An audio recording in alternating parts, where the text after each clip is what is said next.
ចាបងប្អូននេះគឺជាផ្លាកឈ្មោះធ្វើពីថ្មមកចាយើងចំណាយធនធានបន្តិចមែនក៏ប៉ុន្តែជាការរំលឹកដឹងគុណដល់ម្ចាស់ទានដែលរួមភាគទានក្នុងការកសាងសាលានេះយើងចង់ឲ្យផ្លាកនឹងមាន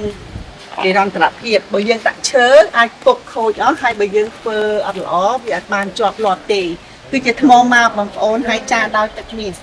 អានេះថាយើងគោរពដល់ពួកគាត់មួយជីវិតរបស់យើងហើយកូនសិស្សត្រូវតែមើលឈ្មោះទាំងអស់នេះពេលដែលគាត់ចេញមកហើយចេញចូលឃើញអញ្ចឹងណាអញ្ចឹងបងប្អូនទាំងអស់ខ្ញុំសូមឆ្លៀតឱកាសនេះថ្លែងអំណរគុណដល់ម្ចាស់ទានទាំងអស់ដែលបានបរិច្ចាគទឹកក្តីច្រើនក្តីចាប៉ុន្តែជាទឹកចិត្តដែលធ្វើឲ្យយើងមានកម្លាំងបន្តការងារទៅមុខទៀតដើម្បីអនាគតជាតិយើងគឺពួកគាត់ជាអ្នកស្នងតំណែងពីយើងទីទៀតពួកយើងជាកម្មវិធីឋានថ្មីគាត់បន្តការងារកសាងជាតិរបស់យើងទៅទៀតកុំឲ្យជាតិសាសត្រង់ខាងជាមួយនេះយើងជាថានេះអ្នកដែលរួមដំណើរខ្ញុំសូមឲ្យគាត់មានប្រសាសន៍ប្រមាថទីចាឲ្យគាត់មានប្រសាសន៍ទៅថាពេលដែលគាត់មកឃើញឈ្មោះរបស់គាត់គាត់មានអារម្មណ៍យ៉ាងម៉េចដែរអំភើនិយាយទៅអត់ដែលបានដឹងថាខ្លួនឯងនឹងមានឈ្មោះចានៅមកអញ្ចឹងគេណាព្រោះឃើញពេលដែរកំថាឡើយពេលនៅសាលា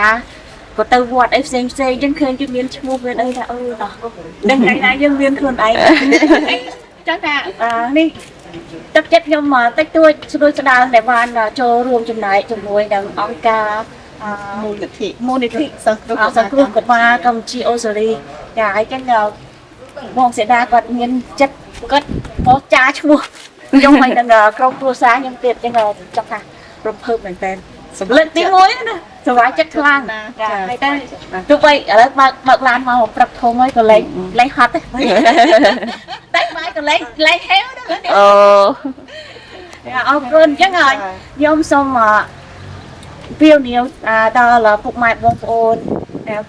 គ្រូអ៊ំមីងអីហ្នឹងទៅបីក្នុងប្រទេសក៏ក្រៅប្រទេសចឹងសូមចូលរួមចំណែកក្នុងការកសាងមិនថានៅតែសាលានៅកាចេះនេះសាលានៅខេត្តផ្សេងដែលមូលនិធិសង្គ្រោះកុមារកម្ពុជាអូស្ត្រាលីហ្នឹងបានធ្វើឡើងហ្នឹងគឺដើម្បីចង់បណ្ដុះបណ្ដាលឲ្យក្មេងមានចំណេះដឹងអញ្ចឹងពួកគាត់បដាក់ទុនទៅលើក្មេងការសិក្សារបស់ក្មេងអញ្ចឹងព្រោះចំណេះមិនអាចលួចបានទេហើយមួយទៀតប្រាក់សំបីមកកាក់ម៉ាសេនក៏អត់បាត់ដែរតែខ្ញុំមកកសាងអរគុណដែលបងស្រីខាងនោះសូមមកបំបត្តិពីបានទេព្រោះមកដល់ឃើញឈ្មោះអូយឃើញឈ្មោះទៀតចាសូមជឿចាសូមអរគុណបងតាផងខ្ញុំអត់នឹកស្មានថាខ្ញុំឈ្មោះក្នុងនេះតែទេដល់មកដល់ប្រាយមកដល់ឯង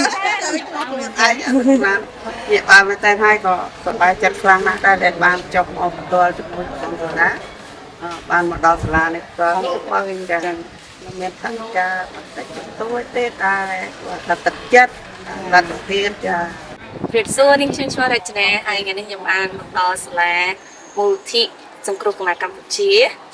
ហើយមានអារម្មណ៍ភើបមែនតើជាពិសេសពេលឃើញឈ្មោះខ្លួនឯងនៅក្នុងនេះគឺអត់នឹកស្មានដល់ថាមានឈ្មោះខ្លួនឯងនៅនឹងហើយហ្នឹងឯងខ្ញុំសង្ឃឹមថាបងប្អូននឹងអាចមានឱកាសចូលរួមមកកន្លែងនេះដូចខ្ញុំដែរហើយបងប្អូនចាប់អារម្មណ៍ចង់ជួយដល់សិស្សសាលាអាចចូលរួមតាម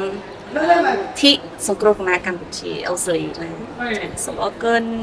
មានបងប្អូនមួយចំនួនគាត់បានសួរអញ្ចឹងសូមបញ្ជាក់បន្តិចសម្រាប់អ៊ំពូមីងបងប្អូនណាដែលមានចំណាប់អារម្មណ៍ចង់បរិច្ចាគមិនថាជាថវិកាក៏ដូចជាសម្ភារៈសិក្សាទៅដល់កុមារកម្ពុជាយើងបងប្អូនអាចធ្វើតាមរយៈមូលនិធិសង្គ្រោះកុមារកម្ពុជាឬក៏ឈ្មោះថា Save Cambodian Children Fund Australia គាត់មានតាម bank ដែលបងប្អូនអាច transfer តាមរយៈ BSB ក៏ដូចជា account number ហើយថ្មីនេះទៀតបងប្អូនគាត់មានរៀបចំ charity concert មានតារាចម្រៀងពីប្រទេសកម្ពុជាយើងគាត់នឹងមករដ្ឋ Melbourne ហើយគេមានប្រពៃឡើងនៅថ្ងៃទី6 ខែ 6 ឆ្នាំ 2026 នេះមិនត្រឹមតែមាននៅ Melbourne គឺមាននៅ Adelaide ក៏ដូចជា Sydney ទៀតអញ្ចឹងរួសរាន់ឡើងបងប្អូនទិញសំបុត្រទាំងអស់គ្នាចូលរួមសប្បាយក៏ដូចជាជួយទៅដល់កុមារកម្ពុជាយើង